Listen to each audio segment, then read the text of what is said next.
আবার দেশকে ব্যর্থ করার জন্য জামাতের আমির ডাক্তার শফিকুর রহমানের নেতৃত্বে এবং এনসিপির আহ্বায়ক নাহিদ ইসলামের নেতৃত্বে সচিবালয়ে সর্বশেষ মাপ করা হয়েছে।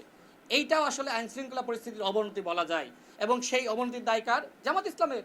সুতরাং বাংলাদেশে যে আইন শৃঙ্খলার পরিস্থিতির অবনতির কথা আপনি বলছেন, এই অবনতি মূলত করছে জামাত ইসলাম এবং এনসিপি বিভিন্ন জায়গায় মাপ করে।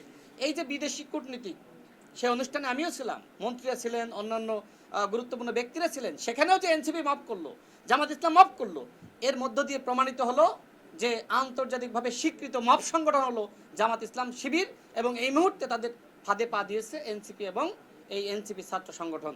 সুতরাং এই মুহূর্তে বাংলাদেশের যত আইন শৃঙ্খলা পরিস্থিতির বিঘ্নতা দেখছেন, এটা পরিকল্পিতভাবে জামাত ইসলাম সৃষ্টি করছে বলে আমি মনে করি, এবং পরিকল্পিতভাবে বিভিন্নভাবে মব সৃষ্টি করে বহির্বিশ্বের কাছে তারা দেখাতে চায় যে বাংলাদেশের সরকার ব্যর্থ হচ্ছে, বাংলাদেশে আইন শৃঙ্খলা পরিস্থিতি বলে কিছু নাই। ভাই একটু মোবাইলটা হালকা একটু নিচে করি লিটন ভাই।